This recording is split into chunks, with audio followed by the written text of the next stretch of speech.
we're at Sheffield Horror Con today. Second year in attendance, and I can already see it's bigger than last year. They're very utilising the space a lot better, and we're going to go check out all this area and the hall. See what's different, how they've improved it. It is a little rainy, but that doesn't matter. That's why we're filming indoors. Exactly.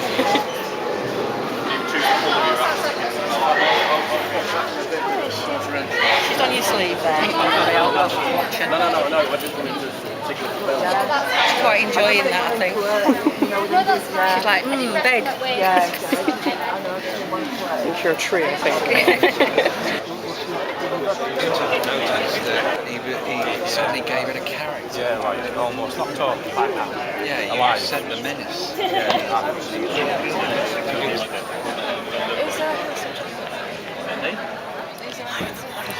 Our first talk of the day with David Naughton. Hopefully have some tales of American Werewolf in London and what he's up to now. What is he doing? What is he doing? We all find out. Let's give a big Horrcon welcome to the wonderful David Naughton.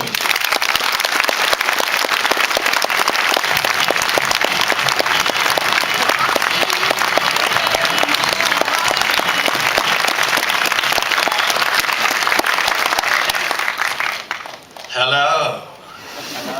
You're safe, there's no full moon, so just relax. I've already eaten. Actually, that's what they asked me when, I got in the wolf cage. Is there anybody here who hasn't seen this movie? That does occur to me on occasion. Yeah, when I got in the cage with you over here, no, really. When I got in the cage with the wolves, they were going, now these aren't really tame. They go, no, but they've been fed. What were you doing? Where were you? What did you think when you got the offer to be in this movie? Well, let's see, this is, 1981. I mean, who knew that I'll meet you all in Sheffield 35 years after we finish this shoot, this transformation? It took like 10 hours a day in makeup, if you can imagine. We were doing Guinness Book of Records stuff. Sitting in makeup, at 4 or 5 in the morning would be my call. And it would be Rick and I, and he would just go to work, starting with the hands, the paws, the stretch stuff, and we would only go a certain, it would take all day, literally. Around 2 o'clock in the afternoon, we'd come out in various stages of transformation. I'd have these appliances on, teeth in, glass lenses in, all the hair that you can imagine put on, and we would shoot, and Landis would go, finally here, all right, that's good, let's go. So we would, whatever it was that we were trying to do, if it was on the floor or just the beginning of the transformation, and it would only go so far, and the shooting would take maybe 30 minutes. And Landis would say, is that it? Is that all it does? And, and there's Rick Baker going, he says, well, we're done, we're wrapped. And Rick would go, no, you can't wrap. He says, well, what else does it do? I would be in, as I say, at various stages of the makeup. And Rick was very unsure of how it was going to look on film, because we were shooting in broad daylight in a flat. It's in the morning, supposedly. So there wasn't any, mysterious, shadows. And this was right out in the open, and Rick was quite nervous it wasn't going to show or look effective. But it looked great while we were there. I had this arm that looked, I would hold my arm behind me and this fake arm in front, and this thing would stretch. And it was really quite amazing to watch, even being a part of it, but to see what all these things that it actually did. There is a stage in the transformation where the snout just shoots forward, and that's actually a mechanical head that is now, no longer me, but it's actually a mechanical head that, worked. And that was it, a 6-day transformation. Then, I couldn't wait. There's a scene in the floor where I'm stretching. I'm actually under the floor. And so all you can really see is about, as you see now, just arms and shoulders and head. And the rest is this long appendage. And you're in the floor for like 5 hours while they're shooting. It's a slow process. And yet, somebody thinks it's funny if they go underneath and start tickling you. And I'm in this floor, I can't get out, and I'm saying, if anyone touches me again, I'm going to rip this thing off. Okay, so that was the talk with David Naughton. What did you think? Excellent. I think they were too short. I think they were about half an hour long. Yeah. And they've got good stories to tell. I think they haven't got a lot of time to do it in, so. They could easily do a talk for an hour on each person, I think. At least. I mean, the day's quite a long day. It's open. I'm sure they were longer last time. And as usual, lots more people want to ask questions and they don't get to, but relax. I think I would have asked if he wanted an alternate ending, I think. Because it ends very abruptly, the movie does. And I think to myself, if he wanted to have an ending beyond that, what would happen? That's, I think, what I would ask. But anyway, he was a lovely chap. He had a very warm, friendly personality for a werewolf. But it was great to hear Rick Baker tales as well. Lovely to hear. Not all the time for stories. Yes. Okay, so I've just met Mr. Shaun Hutson, and that was a wonderful little meeting. It was a nice chat. So down to earth. I don't really know how to explain it, really. It's like I already knew him, to be honest. It's a very friendly chap-like. Yes. But maybe it's because I've read his work, and you kind of learn an author's voice, don't you? So then, when you actually hear them talk, you apply that to what you've been reading. So now I've heard his voice. If I read his books again, I could be like, it's like I'm hearing him read to me. But he was great. He signed my books, and I can't really show you one-handed, but he wrote in the front of the Spawn one. We've been around it twice. Best bloody wishes, and in this one, never eat red meat again, because that's the theme of the book. So that was really awesome. So we're now going to go for another talk and take a browse around, and we'll show you our journey around.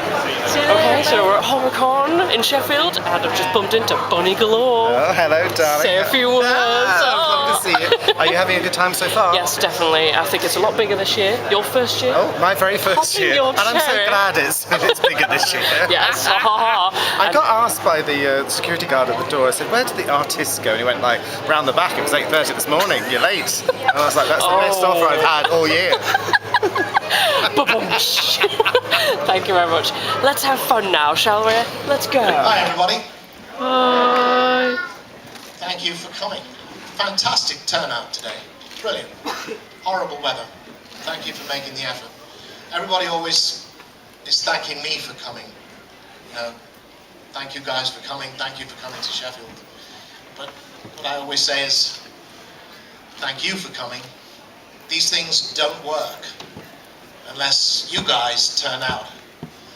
You know, it's all very well us turning up, but without you, all we'll do is sit behind a table and stare at carpet all weekend. So, be at rehearsals tomorrow night. And that was the first time I met Clive. Oh, brilliant. Who was already writing, directing, starring in, and hand-drawing his own posters for his own plays at school, with titles like Voodoo and Inferno.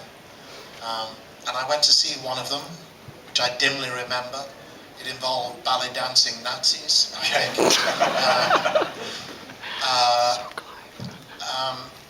And the head teacher would give Clive free rein, basically, to take over the school hall. You're very badly lit over there. I can't see anyone over that side. These people are all beautifully lit. I see these people. I can't see you over there. And he would basically be given permission to not do school for a week and take over the school hall to put on these productions. I think simply because the head teacher, Mr. Popjoy, recognised talent. I know Clive was a few years ahead of me, but I know the story from Clive that he had set them a piece of composition homework, so Clive had written an original short story.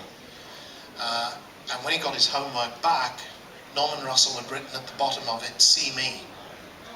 Those words that strike fear and trembling into all of us when we're at school. See me, oh God, what have I done? So he went to see Norman, who said, oh yeah, do you know why I wrote that? Clive said, no sir.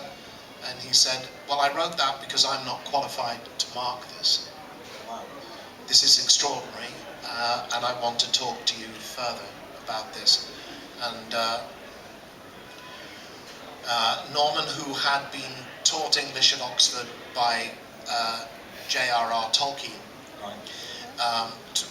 really took Clive under his wing and kind of opened a horizon to him and said, you know, you can do this. It was a 3-ring circus to get in on and off, and it was not comfortable to wear. I wore a leotard that had the stomach section and the chest sections glued to it, but made out of latex. Then the jacket went on, and the fish hooks went on here, so now the latex on the leotard is physically attached to the costume. And the tool belt went through the belly button, which is attached to the leotard, and the side of it is attached to the jacket. And it was tight, and mobility was restricted. I couldn't sit down like I am now. You have to kind of come out from behind the table. So you have to kind of do that. I've done costume dramas in Empire shirts, starched Edwardian shirts. You realise why people in Victorian Edwardian times appeared to be so elegant. You can't bend. So when you sit down as a gentleman in your Edwardian thing, you have to go down like that. You don't have a choice. And you have to sit like this. So you don't have a choice. And this collar is up to here. And when you stand up, you have to stand up as though someone pulled a string on your head, because you can't just, do that. So when you stand up, you have to stand up like that, which looks very elegant. And I took a lot of the physicality of Pinhead from the fact that the costume was being a nightmare, because I had a collar up to here. This was very stiff. It tied up the back like a corset and was tied tight. And I had very limited movement in my arms. Plus I'm wearing a skirt. So when I walk, I have to be careful not to trip over the thing. So I developed a walk that involved kicking the skirt out of the way first, which made me walk very slowly like that. Now, I couldn't. So if ask me a question, any question you like. Are you having fun at Horrcon today? I'm having a great time, thank you. Yes. Now, ask me the same question, and I'll turn to you and answer you as I learned to do as Pinhead, because I can't turn quickly. Okay? Are you having fun at Horrcon today?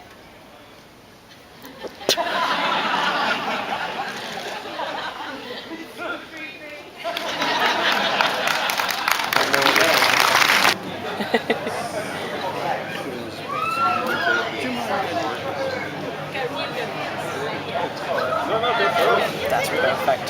In fact, it's even more detailed than a doodle, I think. So.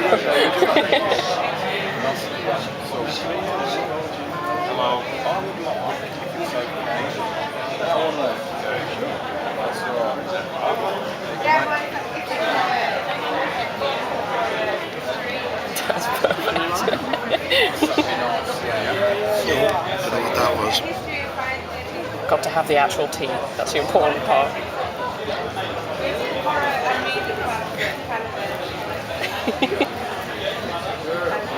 And I'm going to overreach myself now. That's it now, you've done. Thank you very much.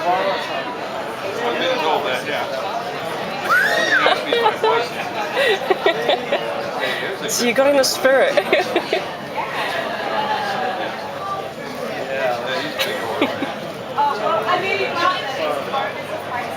This is what you're craving right now, no doubt, as well. Sandwich. It's gotta be.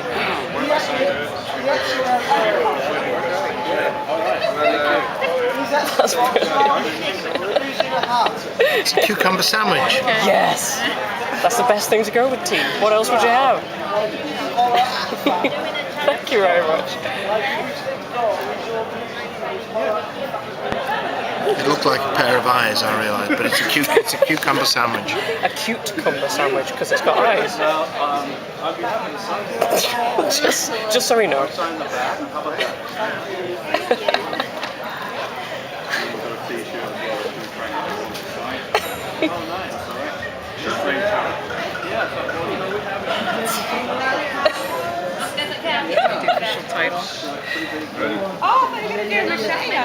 It's important. With crust cut off. Yes.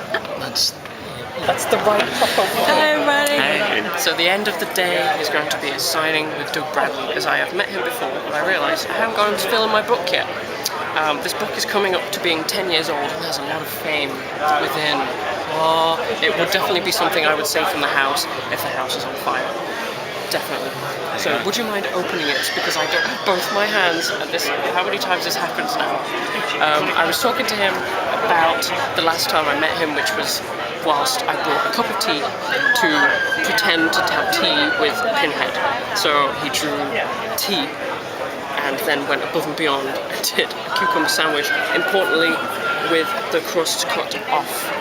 That's important. It's okay, I'm filming, dude. Thank you very much. So that was excellent. I fell back because I was very tired. It's the end of the day. There's still all of these people yet. And more.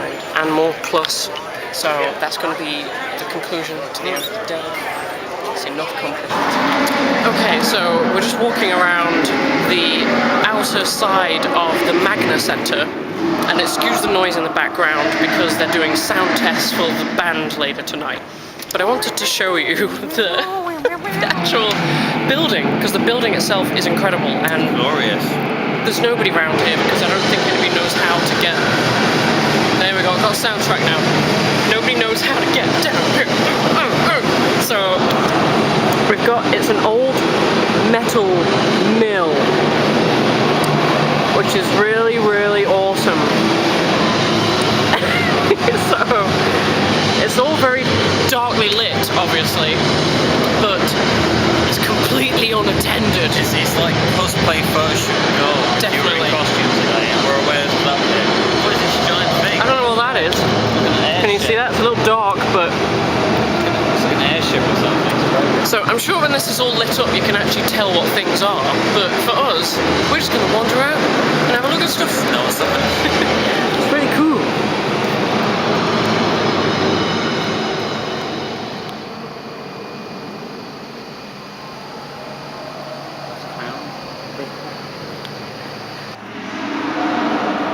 Oh my god, what is that? Death!